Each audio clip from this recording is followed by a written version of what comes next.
Hey Virgo, so let's look at the cards. So so let's jump right in. We're doing home, love, relationships, work, and some overall cards. Oh, I love it. Oh, we got this. This is the third time I've gotten this in a row. I love this card because doesn't it kind of look like it could go either way? This is sort of your card. There's even a fish jumping up there.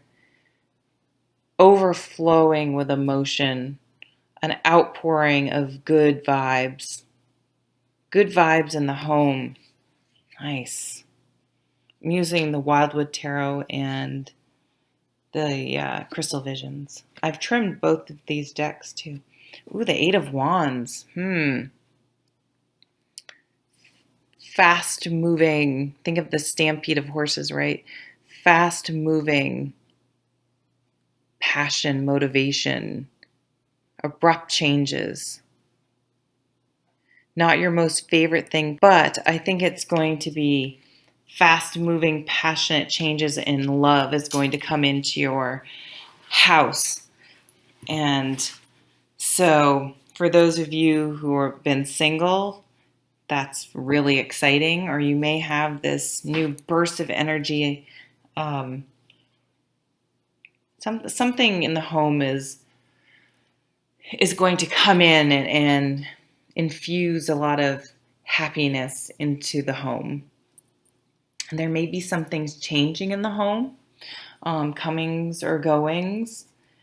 But I think they're just more the everyday world changes, kids move out, kids move in, type of changes. But it is going to be sort of abrupt and sort of quick. I very well feel like it could be, if you're single, a new relationship that's spilling over into the house. So let's see what the relationship cards say.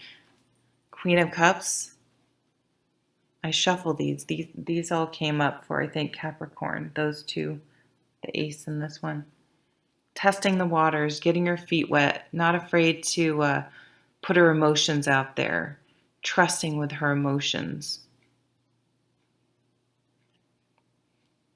I like how it looks like she's, holding the moon is like hovering above her cup. She's examining her emotions. She's not just sitting on her throne. She's actively going towards her emotions and dealing with them and opening herself up. And the Five of Swords. Even if she's been stabbed in the back before, or her perception is that she was stabbed in the back before. He's looking back at her. She's turned away and she's upset. He's looking back. So I think someone made a mistake in the past. And I think they realized they did it right when they did it, but it was too late. But I really feel like with the Queen of Cups here, yes, that's in the background, and that can be where the Two of Swords, this truce, is coming in.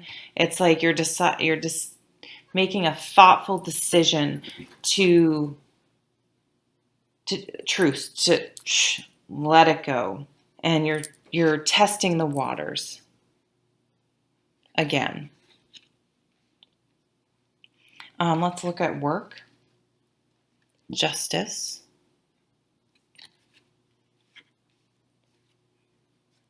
and the Nine of Swords. So the Nine of Swords, you're up worrying about things, about work. So try to put your mind at ease because justice will be served, okay? Things will be fairly dealt with. This guy, he has an owl here. Owls are they can see very far away and very clearly. They're very wise, right? So someone at work is seeing much more than you know. They can see much further than you can. They're wiser than you think they are. And they are seeing what's going on, and they will deal with it. So try not to worry about it. I know it's a stupid thing to say, because how do you do that? But know that justice will be served, and let it go and release it, and just, you have to just trust that it will work out. Some overall cards, or some outcome cards: the Ten of Wands and the Four of Cups.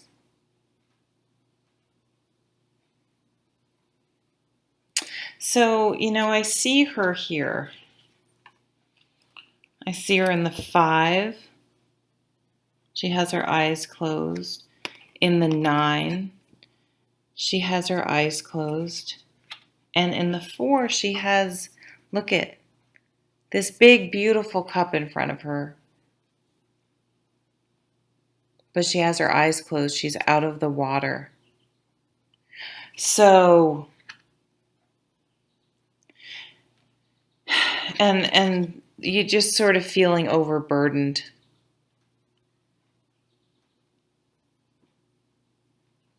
I guess, you need to put down your load. You need to somehow find a way to let that go.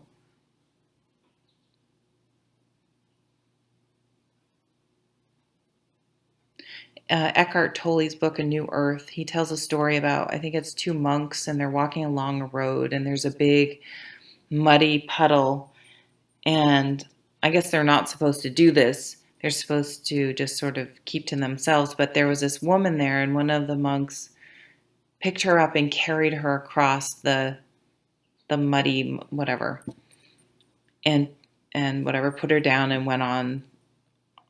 They kept on walking, and like an hour later, the monk, he had just been stewing about it for the whole hour, and he's like, I just have to ask, why did you help that woman? Why did you carry that woman? You're not supposed to, we're not supposed to do that. And he turns to him and said, I put her down an hour ago. Why are you still carrying her?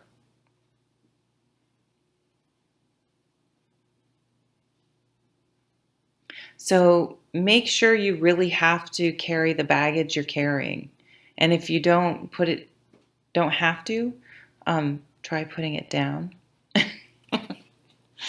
I know that's much easier said than done. And just open your eyes. Look at this cup. Here it is. You're not quite embracing it.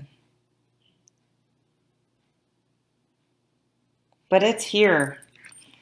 And I think you're not embracing it because if you embrace it, this is going to happen, and you're a little scared. But you're testing the waters, and I think it will be okay. You've been hurt in love and in work, but justice will be served, and this is here. If you can bring yourself to open your eyes and really test the waters. So I have this feeling of trust issues, and that maybe you need to work on some trust issues, and that maybe you're carrying around some baggage that you don't need anymore. And I think sort of just calling a truce, agreeing to disagree. We don't agree. We agree. I don't get I hear you, but I don't get you, or you don't. That's not, your point doesn't make sense to me, and my point doesn't make sense to you, and that's okay. Even if you feel wronged by that person, it's probably time to stop carrying it around, and yeah, let that in. Look at that. Thank you for watching. Take care.